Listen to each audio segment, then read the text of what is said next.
പ്രസവ ശസ്ത്രക്രിയക്കിടെ പന്തീരങ്കാവ് സ്വദേശി ഹർഷീനയുടെ വയറ്റിൽ കത്രിക കുടുങ്ങിയ സംഭവത്തിൽ ആരോഗ്യ പ്രവർത്തകരായ പ്രതികളെ പ്രോസിക്യൂട്ട് ചെയ്യാൻ സർക്കാരിന്റെ അനുമതി.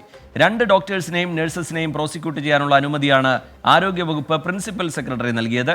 കേസിൽ 2 ദിവസത്തിനകം കുറ്റപത്രം സമർപ്പിക്കുമെന്ന് കോഴിക്കോട് മെഡിക്കൽ കോളേജ് ACP വ്യക്തമാക്കിയിട്ടുണ്ട്. സർക്കാർ നടപടിയിൽ സന്തോഷമെന്നായിരുന്നു ഹർഷീനയുടെ പ്രതികരണം.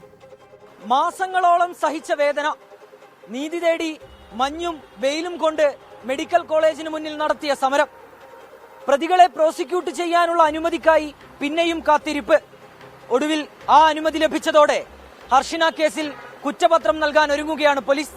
Manjeri government medical college gynaecology വിഭാഗം അസിസ്റ്റന്റ് പ്രൊഫസറും തളിപ്പറമ്പ് സ്വദേശിയുമായ ഡോക്ടർ CK രമേശൻ, സ്വകാര്യ ആശുപത്രിയിലെ ഗൈനക്കോളജിസ്റ്റ് മലപ്പുറം ചങ്കുവെട്ടി സ്വദേശി ഡോക്ടർ M ഷഹന, മെഡിക്കൽ കോളേജിലെ സ്റ്റാഫ് നഴ്സുമാരായ M രഹന, KG മഞ്ജു എന്നിവരെ പ്രോസിക്യൂട്ട് ചെയ്യാനാണ് അനുമതി. 2017 നവംബർ 30 മെഡിക്കൽ കോളേജിൽ നടന്ന ശസ്ത്രക്രിയക്കിടെയാണ് ഹർഷിനയുടെ വയറ്റിൽ കത്രിക കുടുങ്ങിയതെന്നാണ് പോലീസ് കണ്ടെത്തൽ.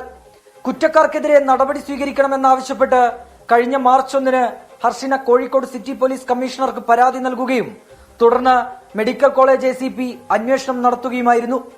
കേസിൽ ഹർഷിനയെ ശസ്ത്രക്രിയ നടത്തിയ 4 പേരെ പ്രതി ചേർത്ത് പോലീസ് റിപ്പോർട്ട് സമർപ്പിക്കുകയും ഇവരെ അറസ്റ്റ് ചെയ്ത് ജാമ്യത്തിൽ വിടുകയും ചെയ്തു. കേസിൽ കുറ്റപത്രത്തിനുള്ള അനുമതി ലഭിച്ചതോടെ നീതിയോടടുക്കുകയാണെന്ന് ഹർഷിന പറഞ്ഞു.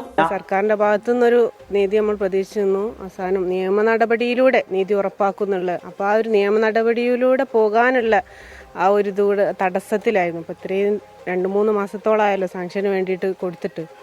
അപ്പോൾ ഇപ്പോൾ എന്തായാലും ഒരു സാങ്ഷൻ ആയതിൽ നമുക്ക് അതിയായ സന്തോഷം, ഒരു സമാധാനം തന്നെ പറയാം. വിചാരണയ്ക്കുള്ള അനുമതി വൈകുന്നതിൽ പ്രതിഷേധിച്ച് ഇന്ന് സെക്രട്ടേറിയറ്റിന് മുന്നിൽ പ്രതിഷേധം സംഘടിപ്പിക്കാൻ സമരസമിതി തീരുമാനിച്ചിരുന്നു. അതിനിടയിലാണ് അനുമതി നൽകിക്കൊണ്ടുള്ള തീരുമാനം. ചൊവ്വാഴ്ചക്കകം കുന്നമംഗലം കോടതിയിൽ കുറ്റപത്രം സമർപ്പിക്കുമെന്ന് Kozhikode medical college ACP K Sudarshan വ്യക്തമാക്കി. നീതി തേടിയുള്ള സമരം വിജയം കണ്ടുവെന്നാണ് ഹർഷിനയുടെ പ്രതികരണം. അർഹമായ നഷ്ടപരിഹാരത്തിനായി പോരാട്ടം തുടരുമെന്നും ഹർഷിന പറയുന്നു. കോഴിക്കോട് നിന്ന് അഭിജിത്ത് മുഴക്കുന്ന്, 24. ലോകത്തെവിടെയായാലും ഏത് സമയത്തും 24 വാർത്തകളും ഓഗ്മെന്റഡ് റിയാലിറ്റി പാക്കേജുകളും എക്സ്പ്ലെയിനറുകളും വിശദമായി കാണാൻ ഞങ്ങളുടെ YouTube ചാനൽ നിങ്ങൾക്ക് സബ്സ്ക്രൈബ് ചെയ്യാം.